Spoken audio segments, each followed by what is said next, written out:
আজকে তোরে খাইছি। আহা, এক্ষুনি আসো তো তুমি।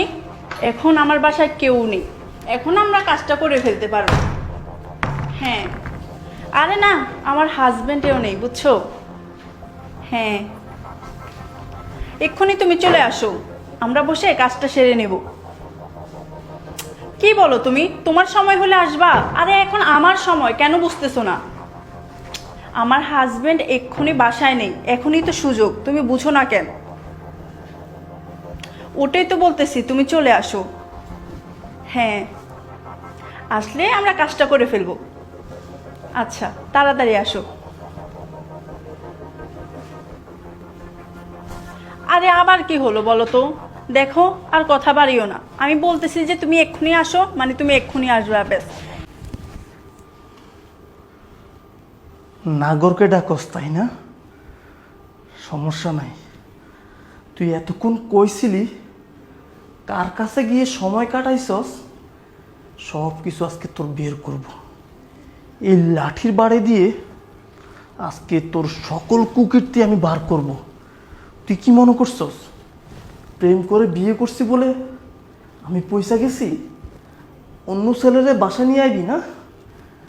ঠিক আছে, কে আইব আজকে আমি দেখবো। এখন আমার হাজবেন্ড বাসায় নাই, এখনই তো সুযোগ, বলো। হ্যাঁ, আমরা কাজটা সেরে নিতে পারবো। আরে আসো না, এমন কেন করতেছো? দেখো, তুমি কিন্তু আমার কথাটা বুঝতে পারতেছো না। একবার আমার কথাটা বোঝার চেষ্টা করো। আমার হাজবেন্ড এখন বাসায় নাই, তার মানে এখনই তো সুযোগ তুমি আসার, তাই না? আমি এত কিছু বুঝি না, তুমি এক্ষুনি আসবা। আচ্ছা তুমি আসো তো, আমি ওয়েট করতেছি। হ্যাঁ, তুমি তাড়াতাড়ি চলে আসো। আচ্ছা, আমি কিন্তু ওয়েট করলাম। যাই, প্রচণ্ড গরম, একটু ফ্রেশ হয়ে আসি।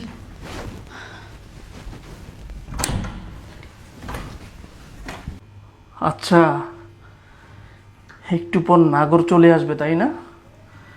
তুই তো জানিস না আজকে তোর কপালে কি শনি আছে। আমাকে ঠকানোর ফল কত বিপজ্জনক হতে পারে একটা বারও তুই টের পাবি না। এমনভাবে তোকে আজকে শানাবো, একটু পরে বুঝতে পারবি। আমি এখানে লুকাই থাকি।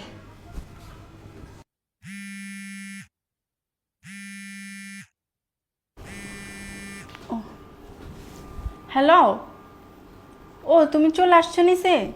দাঁড়াও, আমি এক্ষুনি আসতেছি। হুম, যাক, ও চলে আসছে।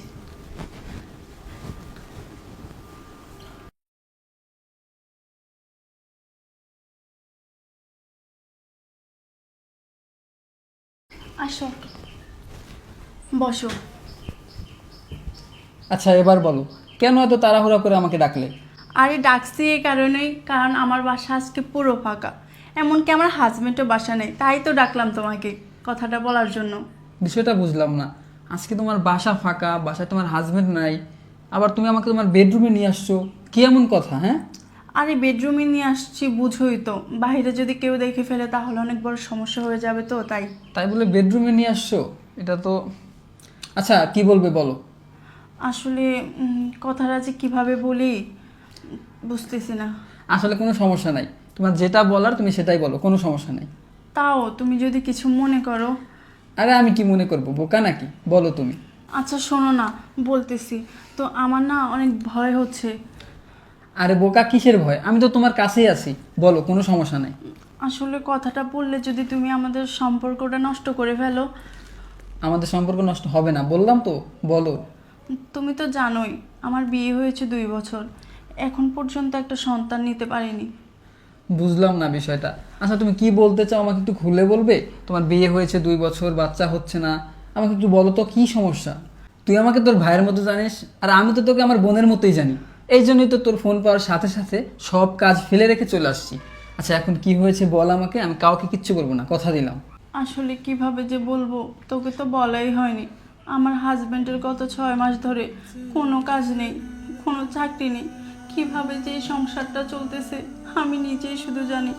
আসলে তুই তো একটা এনজিওতে চাকরি করিস, তুই তুই যদি আমার হাজবেন্ডকে একটা চাকরি ম্যানেজ করে দিস তাহলে অনেক বড় উপকার হয় ভাই। ও আচ্ছা, এই কথা।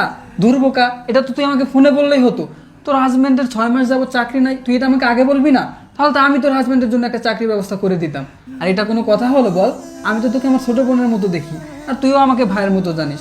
এগুলা নিয়ে তুই কোনো টেনশন করিস না, তোর হাজবেন্ডের চাকরি হয়ে যাবে। আমাদের অফিসে চাকরির জন্য যে কাগজপত্রগুলো লাগে ওইগুলো আমি তোকে টেক্সট করে পাঠিয়ে দিব, তুই গুছিয়ে রাখিস। তুই কোনো টেনশন করিস না, হ্যাঁ? আজকে আমি আসি, অফিসে অনেক কাজ। হ্যাঁ হ্যাঁ আচ্ছা ভাই, তোকে অনেক ধন্যবাদ, তুই আমার অনেক বড় উপকার করলি। আর ধন্যবাদ দেওয়ার কি আছে, ভাই তার বোনের উপকার করবে, এটাই তো স্বাভাবিক। আজকে আমি আসি, হ্যাঁ? আচ্ছা।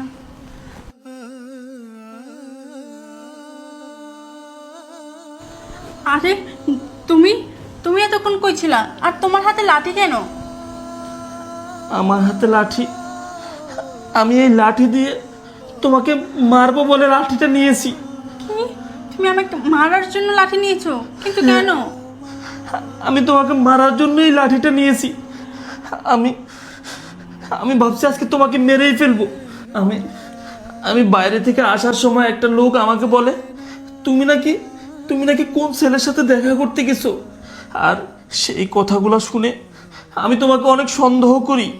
বাসায় ফিরে আমি সিদ্ধান্ত নিয়েছি আজকে তোমাকে এই লাঠি দিয়ে তোমাকে পুরো মেরেই ফেলবো। কিন্তু তারপর আমি যা শুনলাম, যা দেখলাম, আসলে এই লাঠি না, তুমি যে আমাকে এতটা ভালোবাসো আমি আমি একদম বুঝতেই পারি নাই। তুমি যে আমার ভালোর জন্য, আমাদের ভালোর জন্য, আমাদের ভবিষ্যতের ভালোর জন্য তুমি যে তোমার এই ক্লাসমেটের সাথে দেখা করতে গেছো, তাকে বাসায় আসতে বলছো, আমি এখন বুঝতে পারছি। তামু, তুমি আমাকে মাফ করে দাও। আমি আসলে ভুল ভাবছি, আমি ভুল ভেবেই তোমাকে সন্দেহ করেছি। তুমি আমাকে মাফ করে দাও। আসলে আমি জানি তুমি আমাকে অনেক ভালোবাসো। আর আজকে আমাকে ভালোবাসো বলেই তুমি আমার জন্য এতটা করছো। সত্যি তুমি অনেক ভালো, তুমি আমাকে ক্ষমা করে দাও। আরে তুমি মাপ চাইতেছো কেন? তুমি তো আমার স্বামী, তুমি তো সন্দেহ করতেই পারো। সমস্যা নেই, আমি কিছু মনে করিনি। সন্দেহ, হ্যাঁ, সন্দেহ জিনিসটা অনেক খারাপ। ভিডিওর শুরুতে আপনারা অনেক কিছু ভাবছেন যে আসলেই এখানে কি হতে যাচ্ছে, কিন্তু ভিডিওটা তো শেষ পর্যন্ত দেখলেন। অনেক পুরুষ আছে যারা কিনা না জেনে না বুঝে স্ত্রীকে না যাচাই করে সন্দেহ করে। আসলে এটা অনেক খারাপ। পরিশেষে একটা কথাই বলবো, সবাই ভালো থাকবেন, সুস্থ থাকবেন এবং গল্পটি ভালো লাগলে শেয়ার করবেন। ধন্যবাদ।